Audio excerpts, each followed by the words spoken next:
I am Matt Estridge, and this is Live with L.I.V.E.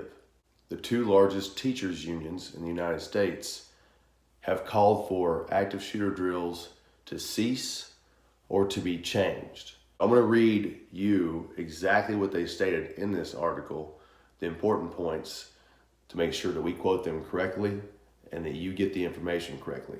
It's stated that such drills should not include simulations that mimic or appear to be an actual shooting incident.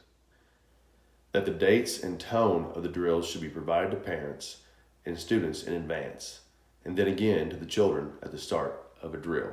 I concur with them that active shooter drills do not have to mimic an active shooter event, because there is evidence that it is traumatizing and scary for children, and they allude to in this article that it can cause bad dreams and so on and so forth. When the L.I.V.E. program was created, it was meant to not be scary or traumatizing at all. I feel comfortable that any teacher at this school now can get their students out and get them out safely. Why you do it, the how you do it, that's the most crucial part. Practical application to it, and the fact that anyone from third grade up to a senior in high school are able to take in the knowledge that you've given, and it did not in any way promote any consent to being scared, but yet prepared. At one point where the teachers turned to me and said, hey, I've been in a lot of trainings, I've been in a lot of professional developments, but this is one that's exciting.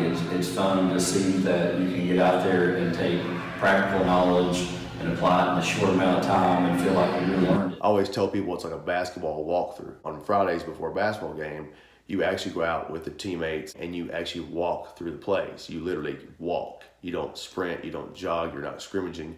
You're just walking through them. It's not injurious. It's a mental exercise and a physical exercise going on together in preparation for what you're going to see that evening.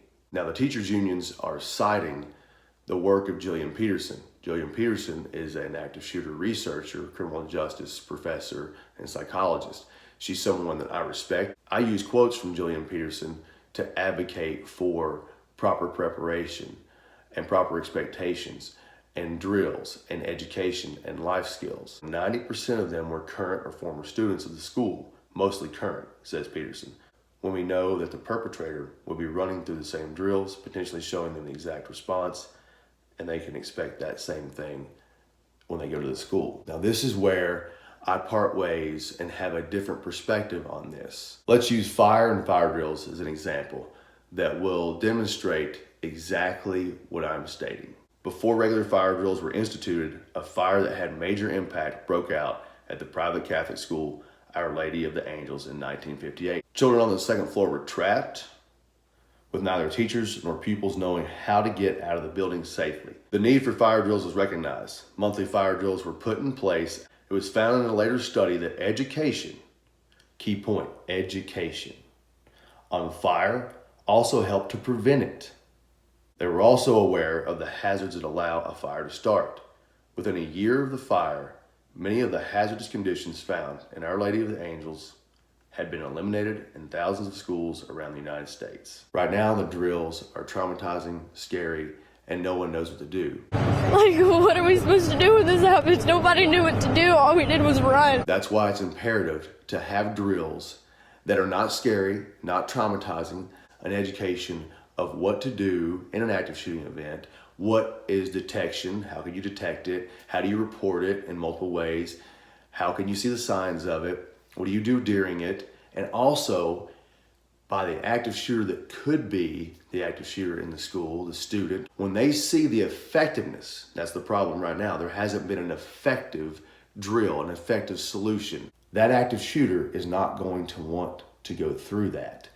That's why the active shooter at the Aurora Theater did not choose Denver International Airport. It was a hard target, so he moved to a soft target, a fishbowl movie theater in the dark. Tennessee Representative Dave Wright, who's in the House and went through the L.I.V.E. training, not only said it was common sense, it was practical, but he said no active shooter is going to want to go through what they have to go through to get in here to hurt someone. They're not going to want to do it. It's such a deterrent. And that's the point. I truly hope this has educated you all on the importance of being prepared and the proper preparation definitely matters. Have a great day. God bless. I'm glad that someone with your expertise and experience has decided to tackle this and present something new to the body of knowledge that's being worked on to help protect communities. So I appreciate that. What's important about this program to me is the how. It's at the person level and is very intuitive and easy to understand. It gives you the motor memory of how to actually execute those things. The L.I.V.E program protects people in those first critical moments when there's no help, before law enforcement arrives.